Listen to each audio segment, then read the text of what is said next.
o grande problema é isso, cara, que a gente tem, usando a linguagem que a galera gosta de usar, players, né? Nós temos players no mercado, principalmente o que? Os grandes conglomerados econômicos, que qual é o interesse deles? É vender, cara. Você é número, você é gado para eles, tá? Você não é uma pessoa. E tanto é que a gente tem um problema muito grande dentro da relação de consumo, que é o pós-venda, é o atendimento ao cliente depois que você comprou alguma coisa ou que contratou um serviço. E, cara, todas as facilidades estão disponíveis, né? Parcele, comece a pagar só no mês, daqui a 2 meses, 3 meses, né? E dentro desse universo, cara, do endividamento, algo que é muito grave, que é proibido hoje pela lei, mas continua acontecendo, é você fornecer crédito para negativado. O Código de Defesa do Consumidor, né, aqui no Brasil a gente teve, o que alterou o Código de Defesa do Consumidor foi a Lei 14.181. E ela traz lá a proibição desse tipo de oferta, né? Você fazer um anúncio lá, publicidade lá, crédito para negativado. Porque, cara, você imagina, o cara tá todo ferrado ali, né? O consumidor já tá todo ferrado, ele vê um anúncio desse, poxa, ali é minha tábua de salvação, cara, né? É o Jack Dawson lá no Titanic com a Rose, né? Eu já tô agarrado aqui no Rio. É a esperança dele. Só que o que vai acontecer com ele? Vai acontecer o que aconteceu com o Jack. Ele vai afundar, velho. Vai afundar. Só que eu tô fazendo essa analogia para deixar bem claro o seguinte: quando o cara vai nessas financeiras, né, para ver esse tal de crédito para negativado, o cara até consegue contratar, mas o juro é absurdo, cara. Porque é lógico, o risco é grande da financeira não receber aquilo, né? Então, o cara vai usar aquele crédito para pagar os débitos dele também. Isso aí já até assim, você falando, né, já me dá cheiro até de agiotagem, né? Só falta ter um maluco para ir quebrar tuas pernas, mas cara, você bobear tem. É uma agiotagem legalizada, porque é absurdo, é extorsivo o juro do contrato, entendeu? Então, assim, a Lei 14.181, que é a lei do superendividamento no Brasil, ela veio também com essa, né, com essa frente preventiva, que é o quê? Para não deixar o cara chegar nessa situação. Então, qual que é a preocupação hoje? Oferta responsável de crédito. É lógico, ninguém pode proibir um banco de oferecer crédito, né, uma instituição financeira de oferecer crédito, porque isso também vai ferir a Constituição, que garante lá a livre iniciativa. Livre iniciativa e direito do consumidor caminham lado a lado, cara, né, que são princípios da ordem econômica na nossa Constituição, aqui no Brasil. Quem quiser conferir, está lá no artigo 170. Né, são 2 princípios, livre iniciativa e defesa do consumidor. Um não caminha sem o outro. E também um precisa do outro. Você só vai empreender se você tiver público para consumir. Né? O que o Estado quer é justamente para evitar esse tipo de mazela, que na verdade gera uma consequência coletiva. Qual é a consequência coletiva? Né? Não é só para o cara que está superendividado. As pessoas superendividadas, elas mostram para as instituições que é arriscado fornecer crédito. Isso eleva o juro.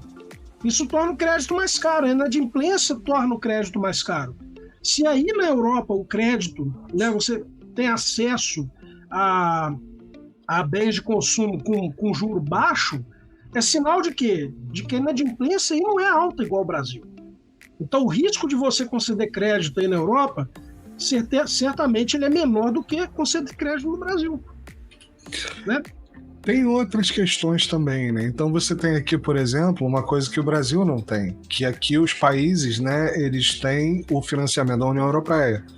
Então, na verdade, não é que simplesmente o banco aqui da Itália te oferece crédito, te oferece dinheiro a valor baixo. É que o Banco da União Europeia, o Banco Central Europeu, ele oferece dinheiro barato para os bancos da Itália que revendem esse dinheiro para você, entendeu? E aí você vai ter todo um sistema de seguradoras, você vai ter um sistema da própria garantia do Banco da União Europeia de que o teu banco não vai quebrar. né? No Brasil, o governo, você só tem o governo brasileiro, né, para garantir isso, né? Não seja diferente da União Europeia com os países pequenos, né, sob a tutela da União Europeia. Mas no Brasil você só tem o governo brasileiro, né? Então, o governo brasileiro tem que garantir o banco, né? E aí o próprio governo, o próprio Brasil já não tem uma economia tão estável quanto a da União Europeia, né? Por N motivos que a gente discute aqui no canal semanalmente. Mas você não tem uma economia tão estável, então o próprio dinheiro do Brasil, o próprio real, para o governo federal já não é muito barato, para ele garantir o governo. Poderia ser, né? Mas já não é muito barato para garantir o banco. Você provavelmente não vai ter um sistema de seguradoras como você tem na Europa ou nos Estados Unidos, né? Que não quer dizer que sejam bons, não. É só que eles existem, né? Tem até aquele filme com a Meryl Streep, né? Que é sobre o Panama Papers. Tu viu esse filme? Não.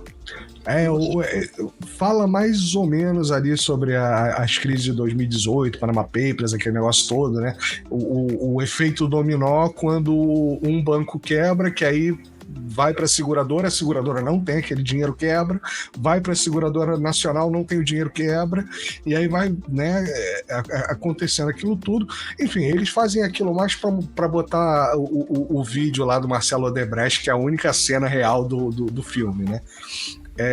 Mas meio que vai passando por essa questão. Tem documentários falando sobre a crise financeira de 2008 e tudo mais, tem um monte de material sobre isso. Mas a real é essa, que o dinheiro aqui ele acaba sendo barato. Ele é barato, os salários são maiores, as pessoas não precisam de tanto, né? A maioria das coisas você compra à vista, né? Você não precisa ficar parcelando iPhone, né? Muita gente faz, mas normalmente é no esquema da própria conta telefônica, né? Você já faz o pacote com iPhone, né?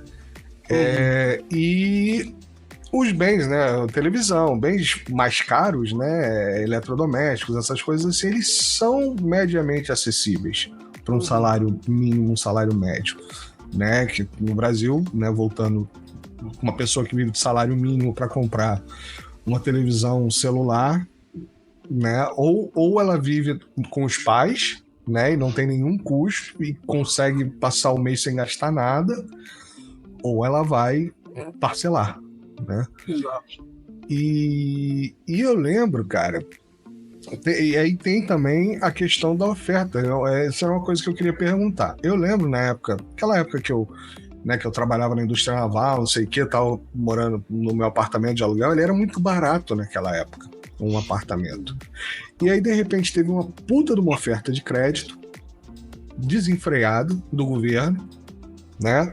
E aí não importa se é governo de lá, governo de cá, não importa. Teve uma oferta desenfreada que antes não era tão acessível assim, né? Você tinha para comprar um apartamento, eles te davam ali talvez no máximo uns 200 mil reais. De repente, do nada, eles aumentaram o crédito para compra de apartamento.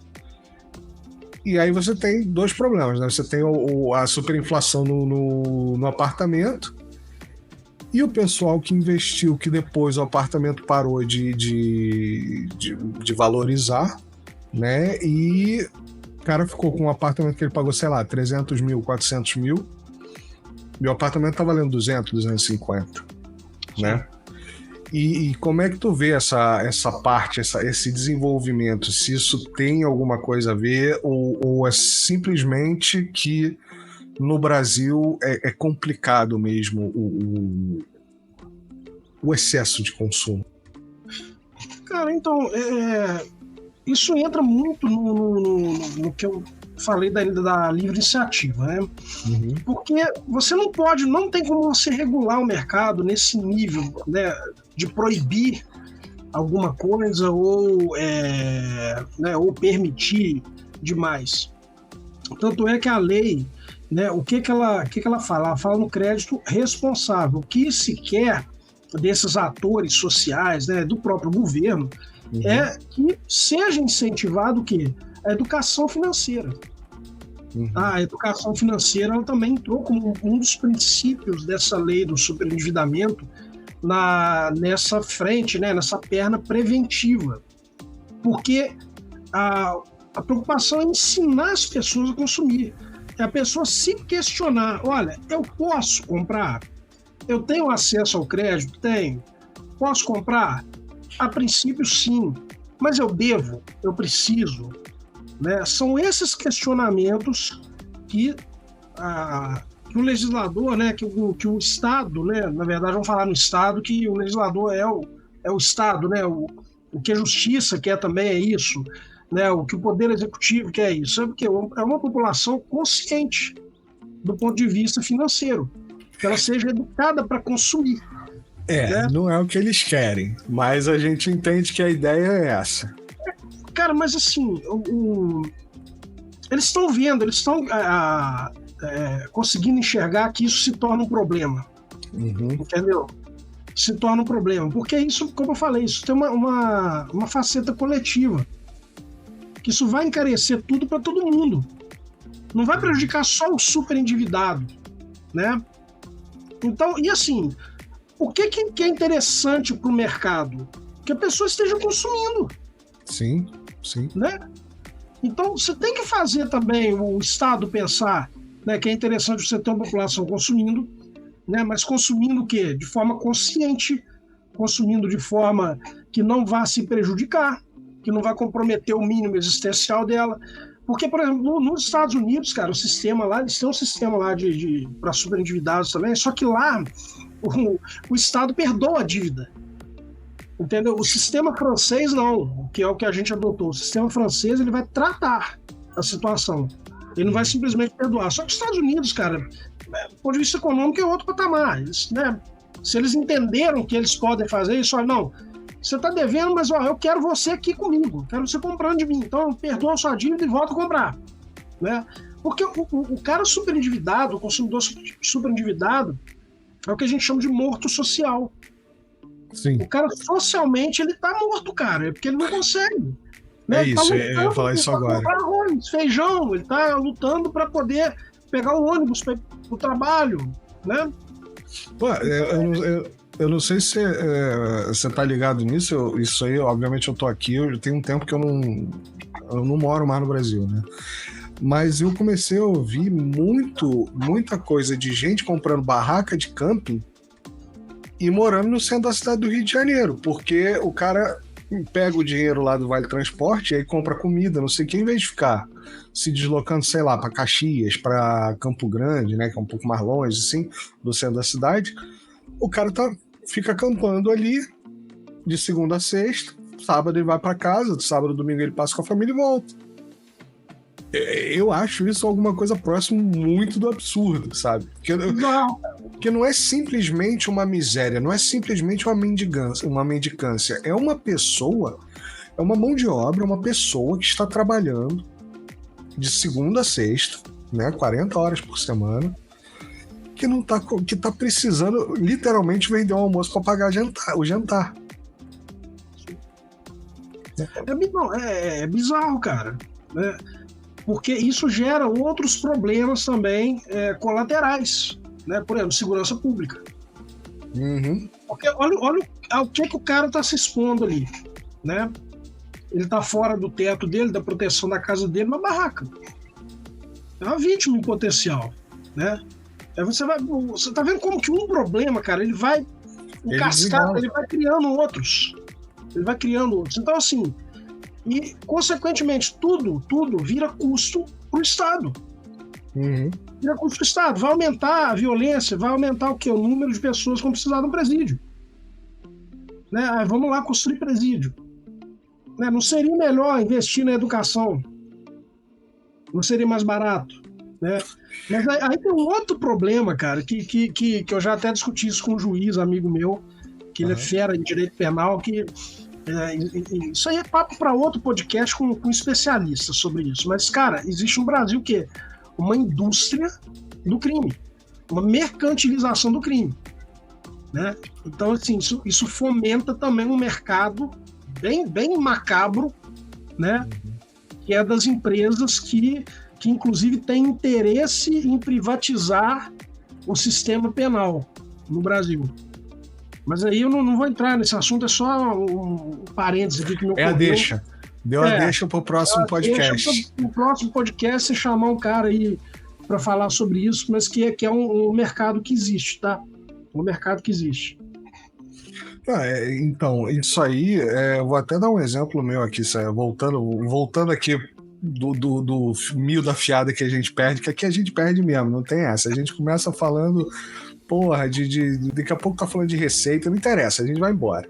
Mas tentando pegar aqui novamente o mil da fiada, gente, eu sei que é fio da meada, tá? Eu faço isso de propósito. Sabe não. Sei não. Tá aqui uma testemunha da minha ignorância, então acreditem mais nele do que em mim, tá? Voltando aqui mais ou menos que a gente tava falando do endividamento, vou até dar um exemplo meu, pessoal, né? Nessa época que eu tava trabalhando na indústria naval e tudo mais, tive lá uns problemas pessoais, né? Que aí, ao mesmo tempo, eu fiz um trabalho muito longo em Santa Catarina, fiquei 3 meses em Santa Catarina, eu entreguei meu apartamento, né? O apartamento que eu morava, e, enfim, circunstâncias da vida, me descontrolei um pouco ali, e eu tinha comprado de presente, que me deram de presente, mas eu comprei no meu cartão de crédito, um home theater. Era, sei lá, eu tinha um negócio de R$700 para pagar no cartão de crédito.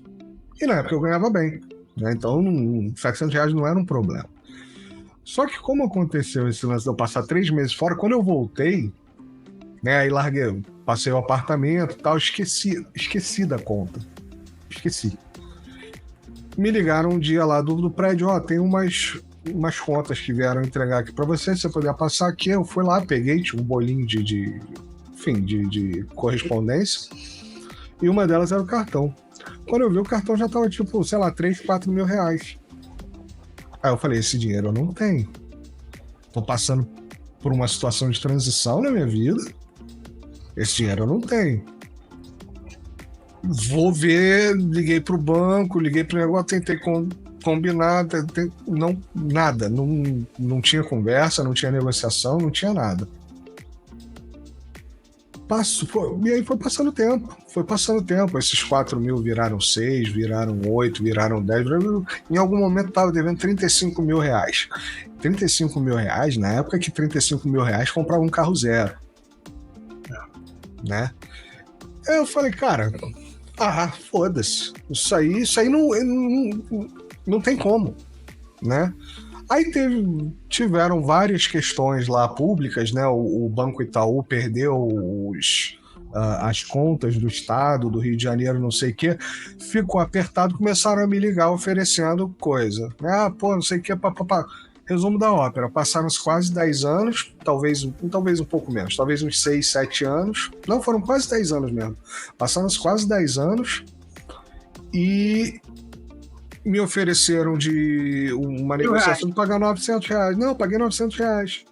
Eu falei, caralho, não podia ter um juro razoável, né? Porque eu fui lá e paguei à vista. Tá R$900 eu tenho, cara. Precisei ficar não sei quantos anos da minha vida negativado, né? Que isso gera problema. Tem muita gente que não entende as dificuldades que você passa estando negativado. Isso gera problema. Eu precisava disso, não podia ter, cara, errei, vacilei aqui, olha, o Alexandre Monteiro até escreveu aqui, errou! Eu errei, vacilei. Entendeu? Vamos negociar isso aí. Eu tenho dinheiro aqui para pagar à vista. Vou pagar à vista. Não vou parcelar a parcela, não. Vou pagar à vista. Vamos lá. 4 mil reais. Não tem. Isso aí eu não tenho. Não tem como pagar essa parcela que você está me oferecendo. Não tem esse dinheiro. Então, assim, aí entra no inconsciente, né? Eu entendo, né? A pessoa que trumpicou e caiu de cara na pedra ali, e aí fica nessa.